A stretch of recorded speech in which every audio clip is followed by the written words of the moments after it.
Paz do Senhor, igreja, amém? Vou adorar um pouquinho.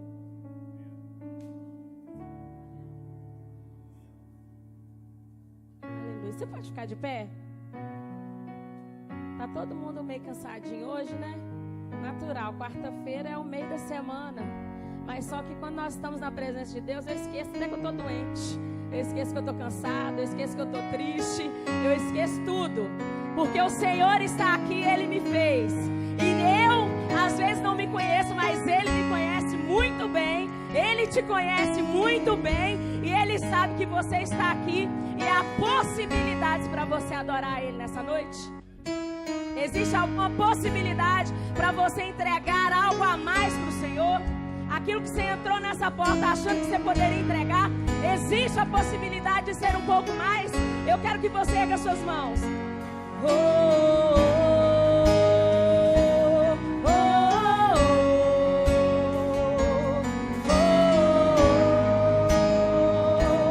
oh, oh, mais uma vez.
Mostra pra esse povo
igreja te adora nessa noite.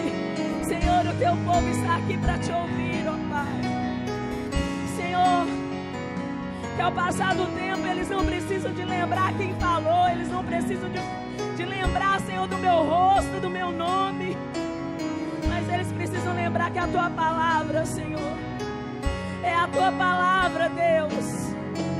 É a tua palavra que em tantos outros lugares na face da terra nesse momento está sendo pregada.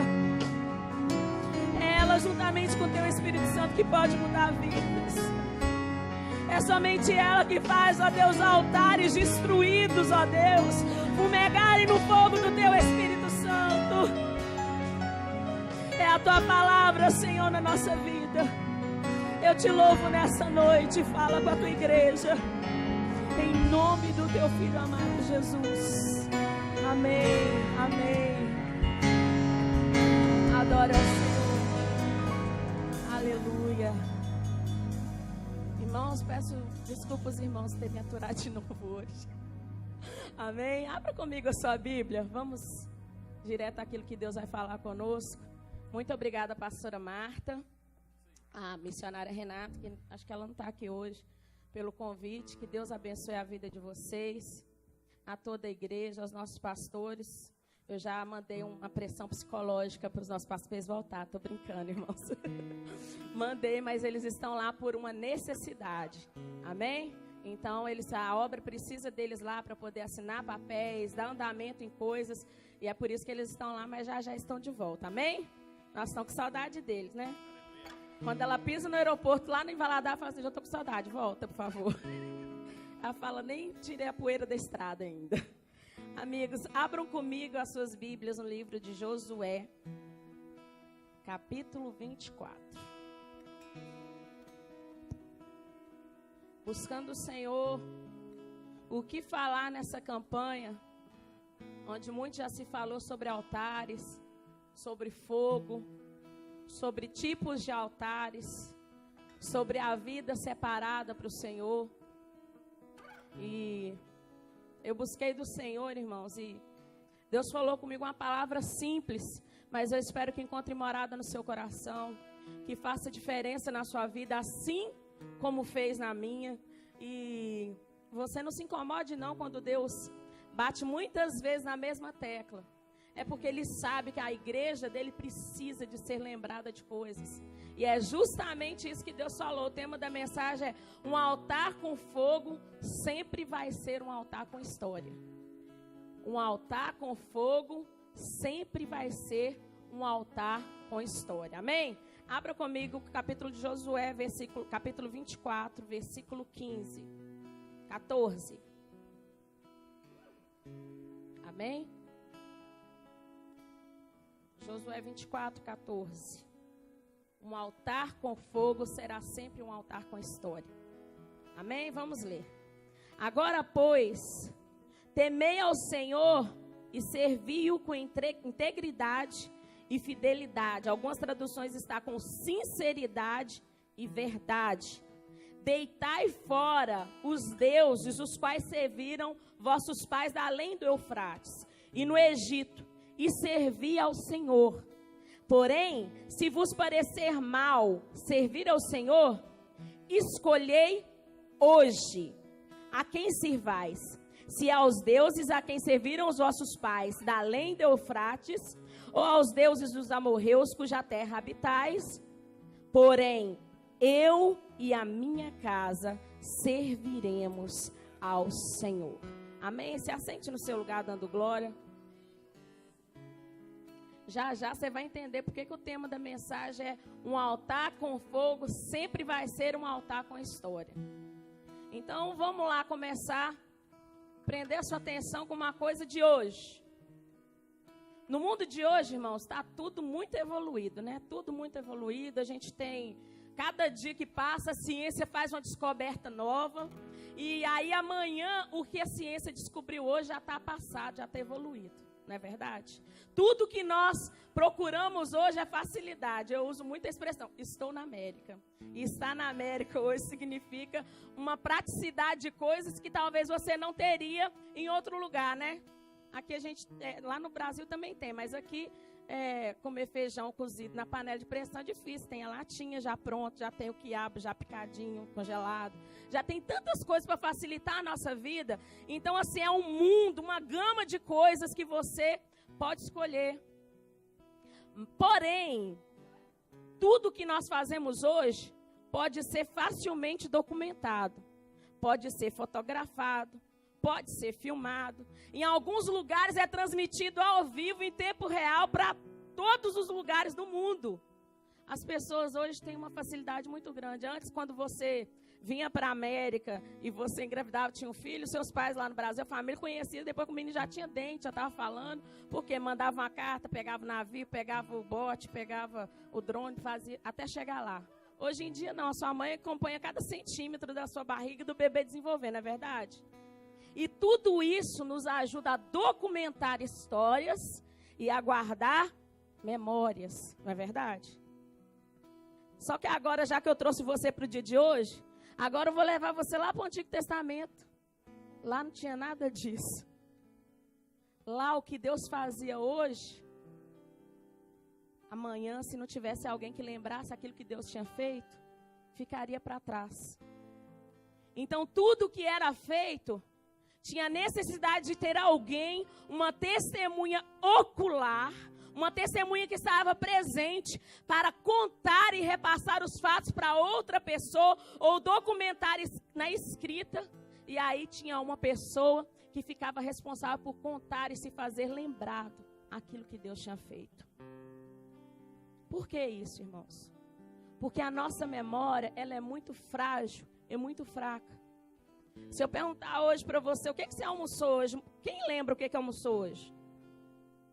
Eu não lembro o que eu almocei, mas acho que é porque eu não almocei. Mas hoje nós temos a memória, hoje nós precisamos de remédio para não esquecer. Só que se a pessoa esquece, como que ela vai lembrar de tomar um remédio, não é verdade?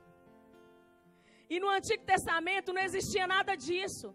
As pessoas, elas teriam que lembrar, porque uma pessoa, ou duas pessoas, ou a quantidade que fosse necessária, ela sempre estava se lembrando daquilo que Deus fazia no meio do povo dele. Então Josué, ele foi uma dessas pessoas. No meio de 600 mil homens que foram contados no censo do povo de Israel, assim quando eles saíram do Egito, Josué e Caleb foram as duas únicas pessoas que Deus deixou de uma geração para outra para contar aquilo que Deus havia feito no meio do povo. Por que todo altar com fogo é um altar com memória, com história? Porque a história mantém o fogo aceso na nossa vida. Hoje eu tenho visto tantas pessoas com o fogo apagado em suas vidas porque elas se esquecem facilmente de onde Deus tirou elas, o que Deus fez com a vida delas, como elas estavam, a condição que elas se encontravam quando Deus olhou para ele, quando Jesus estendeu a sua mão.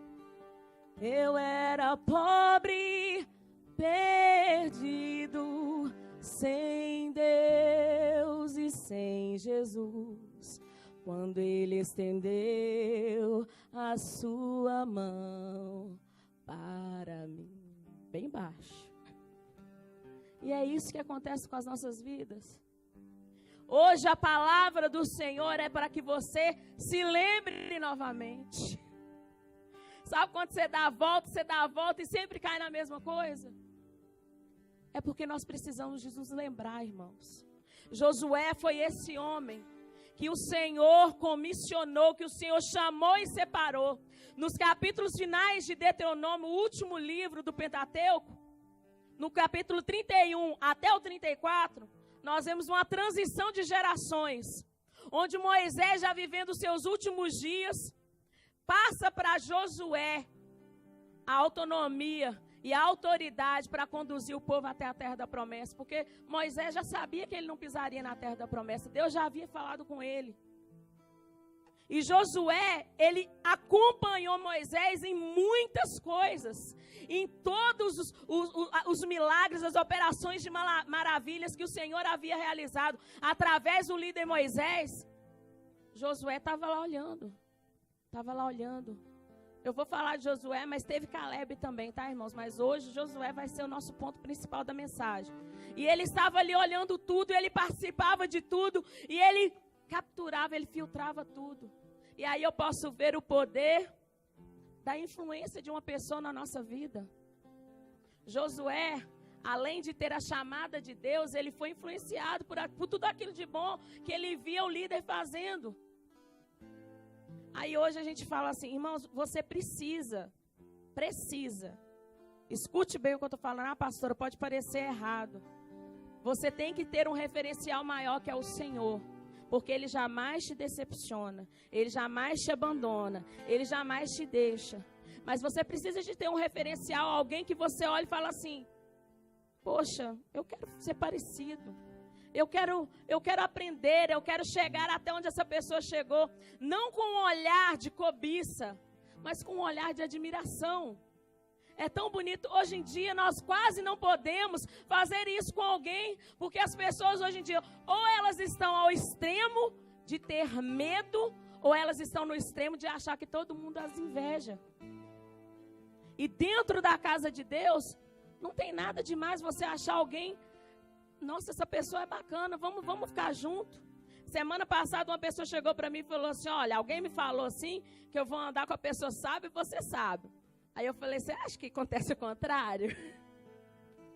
Se você andar com a pessoa que não é sábia, o que você acha que acontece? Você pode influenciar aquela pessoa. Uma pessoa não influenciável, amém? Josué, ele assume a missão de liderar o povo até a terra prometida. Só que Moisés, aparentemente, já tinha feito a fase difícil quase que toda. Imagina Moisés aguentar 40 anos de povo no deserto. E o povo reclamando de água, reclamando de frio, reclamando de calor, reclamando de fome, reclamando de tudo. Então Josué, quando ele chega ao final, que faltava pouco, porque a palavra diz que Moisés já tinha visto a terra de longe, achou assim, pode ter ser fácil, mas não era fácil, irmãos. Porque Deus nunca te chama para uma coisa fácil. E por que Deus quer te falar isso? Para você não desistir na primeira provinha, na primeira luta. Hoje em dia a gente vê pessoas que querem ser chamado, quer fazer, só que vem uma gripe, a pessoa pega e desiste daquilo que Deus tem para a vida dela. Irmãos, Deus não te chama para coisas fáceis. Pode até ser aparentemente fácil, mas vai ser muito complexo. Precisa de oração, precisa de santidade, precisa de renúncia. Todas as vezes que eu vi o meu Deus chamar alguém, essa pessoa precisou de abrir mão de algo. Mas Deus não deixa faltar nada para ela. Deus nunca deixa faltar. Ele sempre nos surpreende, amém? E é essa a palavra. Josué, a cada 10 pregações que você escuta, 10 pregações exaltam o poder de liderança que esse homem teve. E com razão, ele era organizado. Ele era uma pessoa dedicada, ele tinha compromisso com a obra de Deus, ele tinha coragem, ele era uma pessoa de fé. Então, o que tinha de errado com Josué? Aparentemente nada, a única coisa que ele carregava de errado, ou que a natureza que ele carregava, porque ele era homem, como todos nós somos. E eu insisto em falar para você, o Senhor separou os seres humanos para fazer a obra dele. Ele chamou você, ele escolheu você. E não pense você que quando ele te escolheu, quando ele olhou lá do céu e falou assim, eu vou usar a Ivanise. Ele não viu em mim uma mulher maravilha, uma super heroína. Quando ele escolheu a pastora Marta, ele não viu nela uma pessoa completamente infalível. Não. O que a palavra diz em Coríntios, 2 Coríntios? Temos, porém, em nós, vaso de barro, o tesouro muito excelente, para que a glória seja dele, não nossa. Dá para entender, irmãos? Dá para entender as suas neuras de pensar, será que Deus me chamou? Será que eu posso fazer? Será que não? Será? Isso tudo faz parte da sua história. E essa história, se você se lembrar de tudo aquilo que você tem passado até o dia de hoje, o fogo jamais se apagará sobre a sua vida. Se você souber reconhecer quem está fazendo a grande, maravilhosa obra na sua vida, você jamais deixará que a chama do Espírito se apague. Jamais. Olha o que acontece. A missão de Josué incluía adentrar com Israel na terra da promessa. E tinha muitas batalhas e desafios. A memória de Josué foi um aliado. Porque quando Deus comissionou ele, ele tinha respaldo. Muitas vezes quando a gente vai fazer alguma coisa, a gente tem fé para fazer tudo. E de repente a nossa fé vai embora e a gente não sabe o que fazer. Muito grande é a obra. Para pensar em Neemias. Para pensar em tantos outros, em Noé. Com uma obra mirabolante, grande diante deles. Algo falado por Deus. Irmão, se eles não soubessem, não conhecessem o Deus a quem eles criam, você acha que essas obras chegariam ao fim com êxito? Jamais. Você acha que alguém que escuta do Senhor, olha, vai lá e constrói um grande barco e chama as pessoas, porque vai chover e vou cobrir toda a terra e vai acabar com tudo. Irmãos, nunca tinha chovido. Você dá crédito a uma palavra dessas, simplesmente do nada, é porque ele conhecia o Deus que ele servia. Irmãos, conhecer a Deus não significa que você tem que ver Deus em tudo. Mas você sabe que Ele sempre está dando um jeito e arrumando tudo para você. Ele sempre está abrindo caminhos. Ele sempre está fazendo maneiras para te abençoar. O que nós muitas vezes não enxergamos é porque a autossuficiência, ela encontra pouso na nossa vida. E nós achamos que isso não aconteceu, foi porque eu fiz isso. Aquilo não aconteceu, foi porque fulano fez isso. E aquilo aconteceu. Tem uma frase que fala que tem dois tipos de pessoa. Uma que não acredita em milagres e a outra que acredita que tudo é milagre. Que tipo de pessoa você tem sido? Eu sou uma pessoa, irmãos, que a minha vida ela é bem simples. Eu vivo da maneira mais simples que alguém pode viver. Eu tento resolver as minhas neuras, as minhas questões, as minhas dúvidas. Muitas vezes se expor de uma forma clara. Mas só que eu vejo a mão de Deus em praticamente tudo na minha vida. Eu vejo Deus desde o meu nascimento. Depois que eu já estava mais velha, que eu fui entender, a minha mãe falava assim comigo: olha, quando eu fui ganhar você, eu tive uma grande hemorragia, e eu estive entre a vida e a morte, eu estive desenganada, mas eles tiraram você, e depois eu quase que morri para você nascer, e eu fui vendo tudo aquilo, e eu achava normal, falei, mas depois eu fui vendo, não acontecia com muita gente isso não. Eu vi que não aconteceu, eu falei assim, Deus, o Senhor fez um milagre. Para eu nascer, o Senhor fez um milagre, poupando a vida da minha mãe. E eu fico imaginando, como que eu ia crescer sem minha mãe? Não tinha como. Mas o Senhor, Ele fez esse milagre na minha vida. E eu tenho certeza que se você buscar na sua memória aí, você vai olhar com outros olhos e vai falar, isso foi um milagre do Senhor. Isso não foi eu, isso não foi alguém que fez, isso foi a mão do Todo-Poderoso na minha vida. É porque a gente às vezes acha que as circunstâncias, elas mudam sozinha. Tem gente que acredita em destino. Eu acredito na mão de Deus, que já sabe, já decretou uma história de futuro, de vitória para a minha vida, para a sua vida nessa noite em nome de Jesus. Você precisa simplesmente começar a trilhar por esse caminho. Amém? Então nós precisamos manter viva a nossa memória com Deus. E Deus, Ele usa, irmãos, de estratégias que aos olhos humanos parece que não vai dar certo. Imagina Josué, que já tinha visto Moisés abrir o mar com cajado. Ele já tinha visto ele mesmo já tinha aberto o mar também, o Rio Jordão. Ele já tinha visto já tinha ouvido um povo dar 13 voltas em volta de uma cidade, um povo que não tinha preparo militar, um povo que não tinha um exército formado, um povo que não tinha armas adequadas, um povo que não sabia nem do que se tratava, mas através, debaixo do comando do Senhor, o Deus Todo-Poderoso, general de guerra, ele falou com eles: deem a volta durante 6 dias, no último dia, dão 7 voltas, toquem a trombeta, gritem, dêem um grito de guerra, e aquela cidade foi entregue nas mãos deles. É esse o Deus que eu sirvo, irmãos. É esse o Deus que eu sirvo. Um Deus que pega um povo despreparado e faz vencedor, debaixo de obediência, sob a liderança de Josué. O povo só experimentou vitória, mas eles tiveram uma derrota, uma frustração na verdade. Quando eles foram tomar a terra de Ai, os amorreus, o Senhor disse para eles para exterminar o povo e deixar tudo lá, não pegar nada. Mas aí tinha um que achou bonita alguma coisa que estava lá no meio do terreno do inimigo. E ele falou assim: vou pegar, ninguém vai perceber.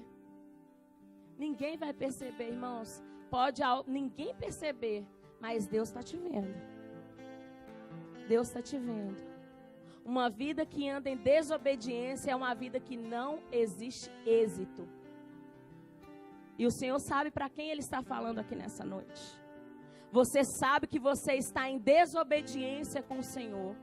E você vive reclamando e questionando e cobrando de Deus: até quando, Senhor, que a minha vida vai para frente? Quando, Senhor, que eu vou poder andar? Quando que eu vou poder fazer isso? Até quando? Até quando? Até quando você deixar de ser desobediente e obedecer à voz do Senhor teu Deus? Não é tão difícil, irmãos. Custa para você agora, mas vai te dar recompensa depois. Sabe o que aconteceu com o povo de Israel? Por que eles sempre caíam no pecado da idolatria? Sempre eles se prostituíam, eles se corrompiam? Porque eles não estavam olhando, eles estavam olhando os fins. Eles queriam a terra prometida, mas eles não olhavam os meios, o processo que eles tinham que passar para chegar até onde Deus queria. E hoje eu vejo pessoas que vivem desse jeito. Ela quer olhar o fim, mas ela não olha o meio. Ela vive uma vida relaxada com Deus. Ela vive uma vida largada com Deus. Um crente só de domingo. Um crente só de campanha. Um crente só que quer ganhar, que quer fazer, que quer estourar, que quer chave, que quer isso, que quer aquilo, que quer aquilo outro. Irmãos, vamos parar com isso. Vamos parar com isso. Se você quer algo de Deus, ofereça antes. Faz como Esther. Esther queria o favor do rei. Ela precisava de algo do rei. E o que ela fez? Ela chegou lá e falou assim: olha, ela não chegou lá e falou assim: rei, eu preciso disso e disso não. Ô rei, se eu achar graça diante do Senhor, vem até ao meu palácio que eu vou te oferecer algo. E ela fez isso por 2 vezes. O que você tem oferecido para Deus? Sabe que você tem vivido uma vida só de reivindicar? Eu tenho os meus direitos. Eu posso. Tem pessoas que nessa hora citam até a Bíblia para falar. Porque eu posso todas as coisas. Porque eu sou mais que vencedor. Eu sou isso. Eu sou aquilo, irmãos. Nós não somos nada. A palavra de Deus traz de Gênesis até Números a preparação do homem. Um homem caído, depois um homem que é levantado, um homem que vai ser restaurado e um homem que é preparado para servir. Você está sendo preparado para servir, irmãos. Deus pode te abençoar, Deus pode prosperar, Deus pode fazer o homem, a mulher mais rica dessa terra. Mas olha, diante de Deus, a sua posição é servo. A minha posição sempre vai ser servo. A nossa posição, irmãos, almejada. Tem gente que dorme pensando: quando que vai vir as multidões? Quando vai vir o muito sobrenatural de Deus? O sobrenatural de Deus acontece todas as manhãs. Quando as misericórdias dele te encontram ainda na sua cama dormindo. E você não é consumido, porque ele te ama demais. O sobrenatural de Deus acontece todos os dias na nossa vida e a gente deixa passar. Será que isso não é motivo suficiente para você falar: Deus, eu nunca mais vou te deixar? Esse é motivo suficiente para o fogo jamais se apagar na minha vida. E eu querer sempre, sempre, sempre alimentar esse fogo. Alimentar esse fogo. Como que eu vou alimentar esse fogo? Com a gratidão. Porque quem é grato é mais acessível à obra que Deus vai fazer. Porque quem é grato se lembra. Ah, pastora, mas está falando que eu sou ingrato? Eu não estou falando que você é ingrato. Mas eu estou falando que muitas vezes nós passamos a enxergar tudo como natural. E eu nunca posso me acostumar com a manifestação da presença de Deus. É por isso que às vezes a gente entra, irmãos, eu estou falando para mim também. Eu estou falando para todos nós. Para todos nós. Quando nós entramos na presença de Deus, tem que acontecer alguma coisa diferente. Eu não posso entrar aqui pensando na conta que eu vou pagar amanhã e sair pensando nisso. Outro dia eu estava conversando com uma amiga e ela falou, e minha mãe sempre fala: mas você tem que fazer isso, fazer aquilo, fazer aquilo. Eu falo assim: não, quando eu entro na presença de Deus, eu adoro, eu faço, do meu jeitinho, né, irmão? Vocês sabem como é que eu sou. Eu faço do meu jeito e depois quando eu saio, eu falo: nossa, eu tinha que ter pedido isso, eu tinha que ter feito isso para Deus. Mas eu sei que Ele conhece a minha estrutura. Eu sei que ainda que a palavra não tenha vindo à minha boca, Ele já conhece, Ele já sabe, Ele já prepara. Eu não me canso de ser surpreendida pelo Senhor. E eu sei que tem gente aqui também que sempre recebe surpresa de Deus. Sempre. Ele sempre faz uma coisinha. Então vamos lembrar. Todas as vitórias, antes de todas as vitórias que o povo passou depois que ele atravessou o Rio Jordão, o que precisou? A primeira coisa, eles precisavam de ter coragem para atravessar aquele rio. E tem tanta gente que vai até no rio, na hora de atravessar, porque tem medo. Porque fica pensando: e se esse rio fechar? E se acontecer isso? E se fulano ficar para trás? E se ciclano? E se tiver muito inimigo lá? E se eles fizerem isso? E E muitas vezes você deixa de receber aquilo que Deus tem para a sua vida por causa do si. Você já consegue calcular quantas vezes você já deixou de fazer alguma coisa pensando nos sis humanos? Deixa de pensar nos sis humanos e tema só o si de Deus. Porque se Deus falar e se para alguma coisa que você não pode fazer, você teme. Se for alguma coisa condicional, você passa a fazer. E se atentamente ouvires a minha voz. Então quer dizer que tem gente que está ouvindo, mas tem gente também que não está ouvindo. Qual parte do grupo você está? Aquele que ouve ou aquele que ignora? Aquele que negligencia aquilo que Deus quer para a sua vida. Josué, no último capítulo da história, da sua história do livro, né, de Josué, ele faz uma assembleia com o povo. E aí a história que eu li aqui. Ele faz uma assembleia com o povo, reúne o povo e ele começa a catalogar. Ele começa a falar para o povo todas as vitórias, todos os episódios, todos os eventos que Deus esteve com aquele povo. E ele começa a falar desde Abraão, e vai falando, e Deus não foi com vocês, e Deus não fez isso, e Deus não fez aquilo. Sabe por quê, irmãos? Porque nós estávamos, 2 gerações haviam passado até que esse povo que ele conduziu à terra, estivesse à frente dele. O povo estava tendo um misto de esquecer, porque os mais velhos tinham morrido. E eles estavam ansiosos com aquilo que estava à frente deles. Eles não sabiam o que esperar. Um povo que estava assustado, passando pelo deserto, já tinha visto muita manifestação de Deus, mas também já tinha errado muitas vezes. Muitas vezes com Moisés, Moisés precisou de ficar bravo lá e falar: povo, adorar ao Senhor, servir ao Senhor, tira do meio de vós todos os deuses, todas as estátuas. Israel sempre foi assim. E Josué, a palavra diz, os historiadores dizem que sob o comando de Josué, foi o único tempo que Israel andou na risca. Porque Josué, ele sempre estava falando sobre santidade. Santificai-vos, santificai-vos, porque amanhã o Senhor fará maravilhas no meio de vós.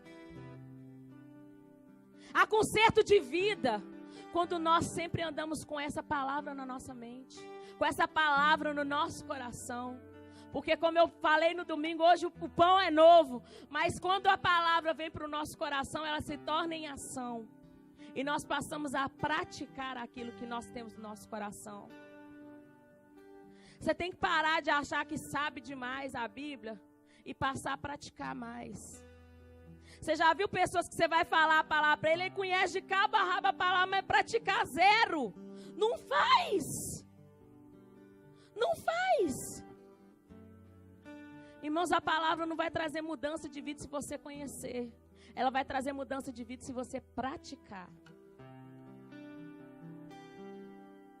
Então, Josué e Caleb, eu quero colocar eles aqui como um altar que tinha um fogo aceso. Eles se lembravam. Eles tinham a memória fresca daquilo que Deus tinha feito por eles. E eles não... Tem gente que... Você já viu pessoas que abandonam o Senhor se uma coisa na vida deles dá errado? Deus faz tudo certo, muitos livramentos, tira a pessoa da garra da morte. Aí acontece uma coisa errada que ele pediu, a pessoa pega e faz beicinho com Deus. Não quero mais, estou de mal, Belém, Belém. Vira as costas. Aí, a roupa que ela usava para vir adorar a Deus, ela vai para a balada. Os pés que antes caminhavam em direção à presença do Senhor, caminham a passos largos para a morte e destruição. Porque é isso que a minha palavra diz. Eu não estou sendo exagerada. Eu estou falando o que a palavra diz. O Senhor, essa é uma palavra que sempre vai estar nos meus lábios. Ele não nos deve nada. Somos nós que devemos a Ele adoração. Nós devemos a Ele gratidão. Nós devemos a Ele a nossa vida. Então, se Deus não fizer por você aquilo que você espera, fique um pouquinho mais na posição, porque Ele vai fazer mais do que você imagina. Ele vai superar. Ele vai fazer você sorrir. Ele prefere fazer você chorar um dia por esperar, do que fazer você chorar a eternidade por ter te dado uma coisa que ia te levar para o mal. Ia te levar para o inferno. Então, Josué, ele foi àquele altar e ele passou na revista de Deus em 600 mil homens. Ele e a sua família e a família de Caleb foram as duas famílias que entraram até a promessa do Senhor. Você sabe, irmãos, que eu li uma frase hoje que falava assim: o maior combustível para a morte espiritual de alguém se chama incredulidade. E é essa incredulidade que tem abastecido a vida de muita gente. Começa a vir na igreja, aí começa a faltar, aí começa a olhar com um olhar carnal para todos os defeitos. E começa a botar uma lupa, uma lente de aumento para ver tudo de errado. Mas eu queria falar para você, quando você pegar essa lente de aumento para olhar para o que tem de errado, você faz assim, ó.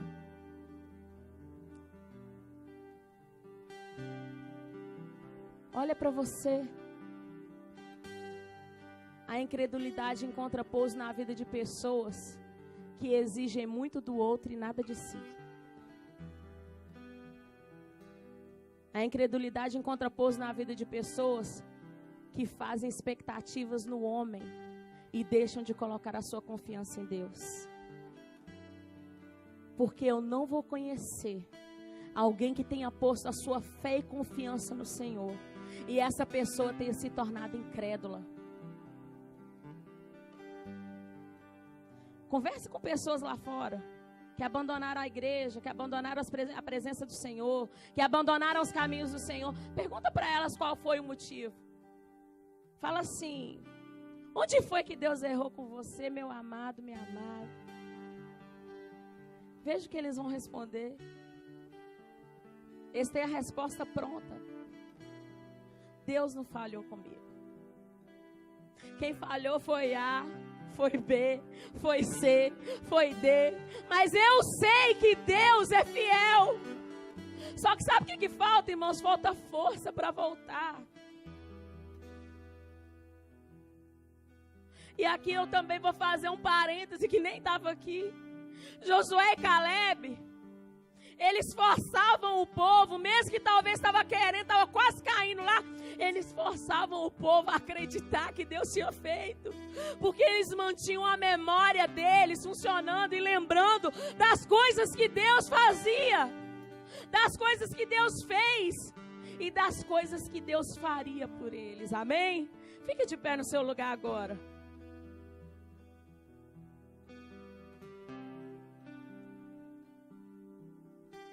Então, nesse capítulo, Josué desafia o povo a tomar um posicionamento.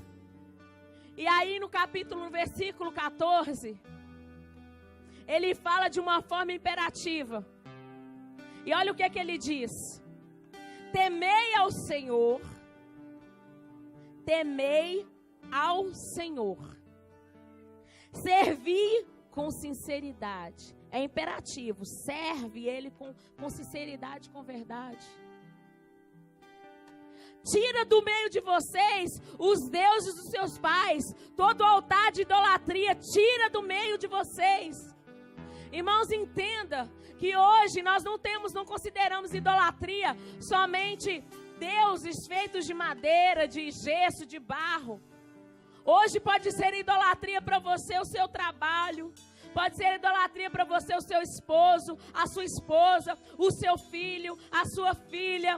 Algo que você tem e que você deixa, às vezes, de adorar a Deus por causa daquilo. É preciso retirar do meio de nós. Eu idolatro, mas é uma palavra muito pesada. Não idolatra, eu amo. Deus manda eu cuidar com amor. Mas John Wesley falou assim: olha, me dá 100 homens que temam a Deus e que não amem nada nem ninguém mais que a Deus, e eu vou transformar o mundo. Deus mandou eu amar. Mas se Deus te pedir isso, como Ele pediu para Abraão, se Deus pedir para você o seu Isaac, será que você vai cochear? Será que você vai pensar?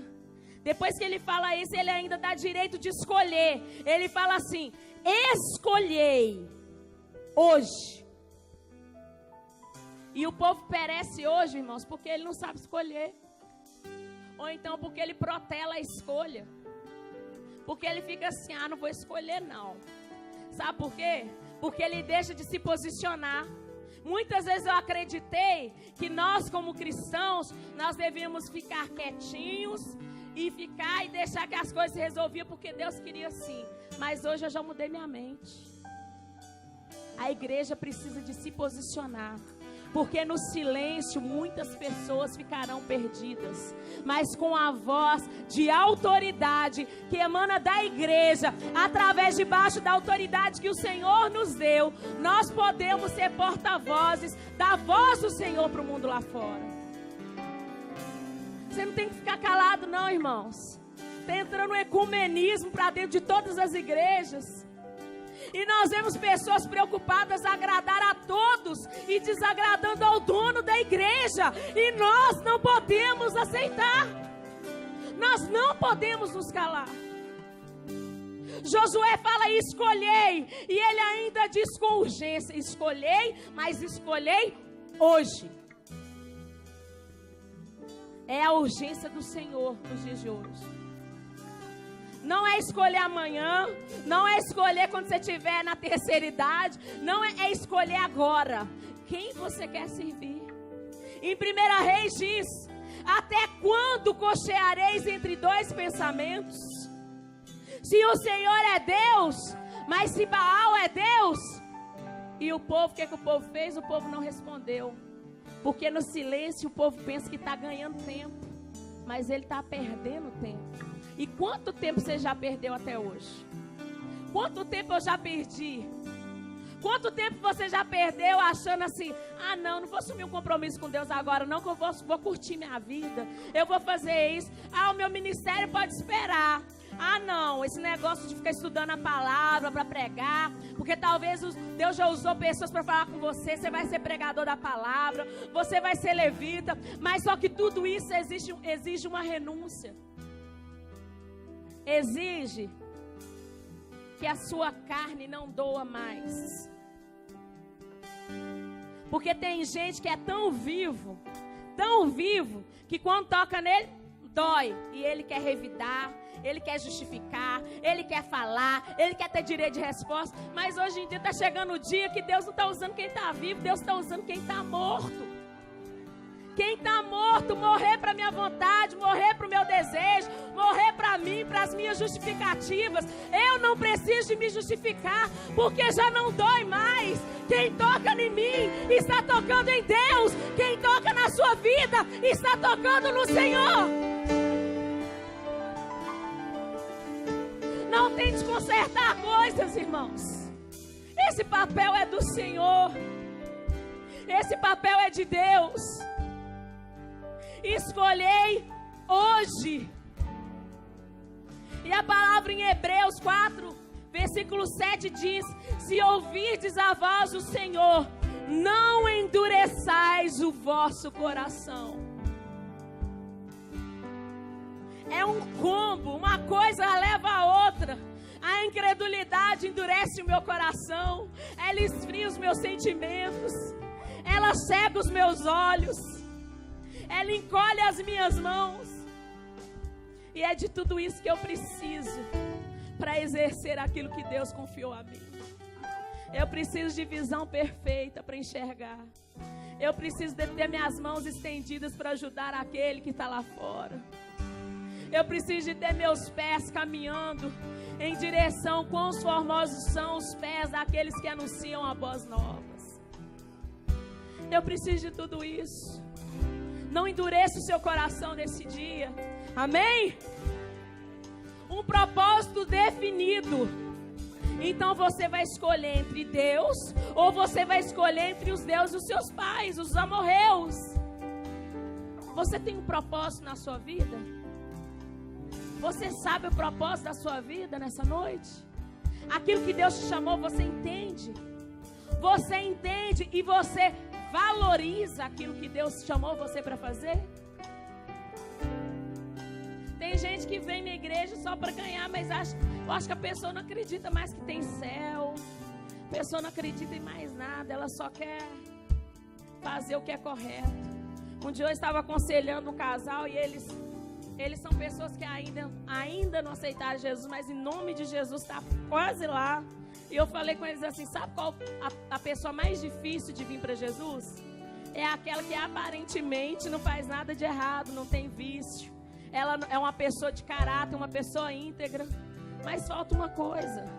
E sem essa coisa, infelizmente, nada feito. Ela precisa de reconhecer o Senhor Jesus como o único suficiente Salvador da vida dela. Só que se ela acha que está tudo certo, ela vai viver o resto da vida. E eu vou falar para vocês, irmãos: boas ações não conquistam o céu. Você pode ser bonzinho o tanto que for, mas não tem jeito. Josué, ele definiu, ele não quis nem saber. Ele não falou assim: olha, se vocês aceitarem, eu aceito. Se vocês fizerem, vocês aceitam. Ele falou: Vocês vão querer a Deus ou os deuses de seus pais, os amorreus, da terra que vocês estão? Ele falou assim, porém, ele dividiu tudo e falou, vocês para lá, se vocês quiserem, e eu para cá. Porém, eu e a minha casa serviremos ao Senhor. Eu e a minha casa serviremos ao Senhor. Ele não deu brecha para negociar aquilo que ele pensava. Ele decidiu viver aquela decisão. Amém? O modo como você vive, ele mostra para as pessoas a intensidade do seu compromisso com a obra de Deus, com o Deus que você serve. Logo mais à frente, Josué pergunta para o povo prontamente responde, nunca que nós vamos abandonar ao Senhor, nós vamos viver e servir a Ele. Josué pega então uma pedra, uma grande pedra, e ele ergue ali um altar, e ele fala, essa pedra vai ser testemunho de todas as palavras que nós falamos. Naquele dia precisou de uma pedra ser testemunho, mas hoje eu e você somos testemunhas, e nós podemos falar daquilo que o Senhor fez na nossa vida. Um altar que há fogo é um altar que tem história. Qual a sua história? Você tem história para contar? Então aumenta o fogo aí agora. Aumenta o fogo aí agora. Aumenta o fogo aí agora. Eu queria... Pode chamar as pessoas para frente? Pode chamar as pessoas? Venha para frente agora. Venha para frente agora. Tem gente, talvez, pastor, eu tô com um fiozinho só, o fogo tá baixo, tá quase apagando. E eu preciso nessa noite ser avivada. Eu preciso ser avivado. Eu preciso, Senhor, entregar minha vida completamente nas mãos de Deus. Como eu vou fazer? Aí você pede a Deus para acender um fogo. Você pede a Deus para se tornar incontrolável na sua vida. Algo que você não vai ter mais controle, não vai ter mais domínio. Mas o Senhor, Ele vai fazer sobre a sua vida.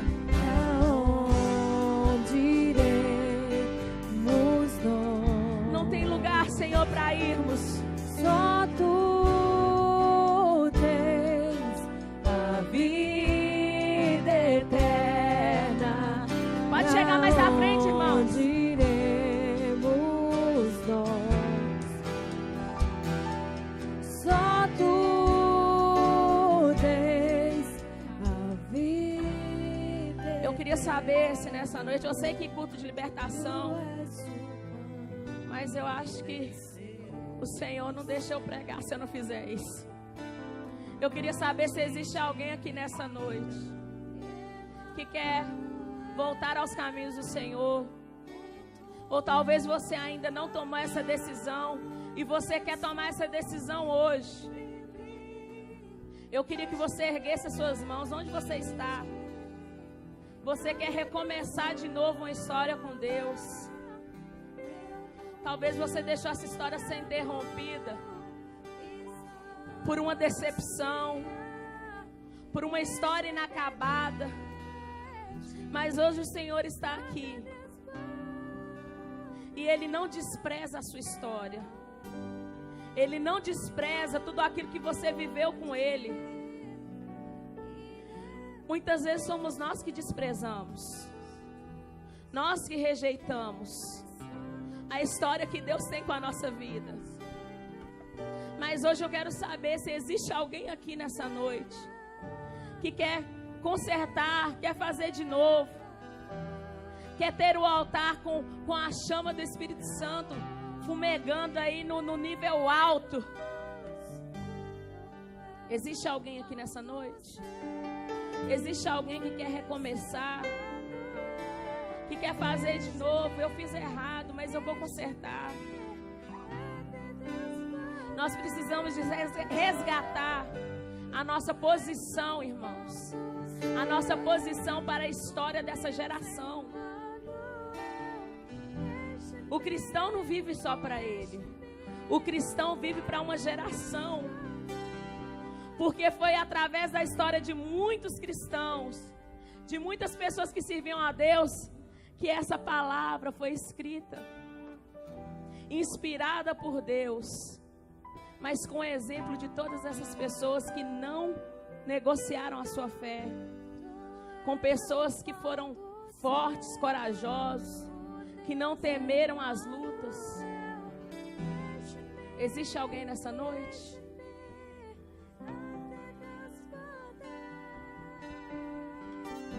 Aleluia. Todos aqui são salvos no Senhor.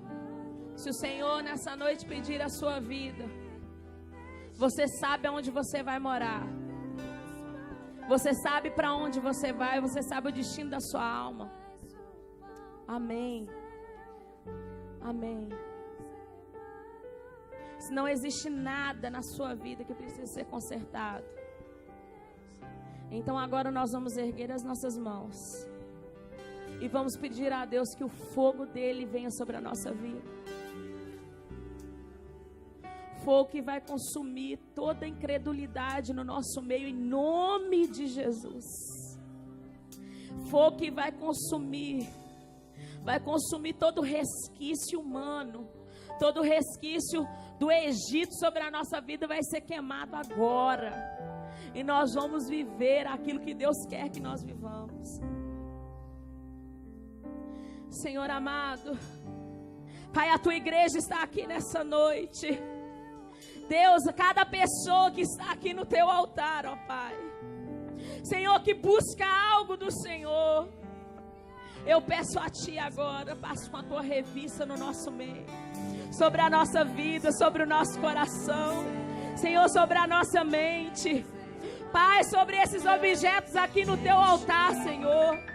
Espírito Santo de Deus, vem com Teu fogo agora, Senhor, transborda a nossa vida, Senhor, muda o nosso caráter, muda a nossa mente, muda, Senhor, a nossa forma de falar, a nossa forma de pensar, de agir, ó Deus, até transbordar, Deus, até transbordar,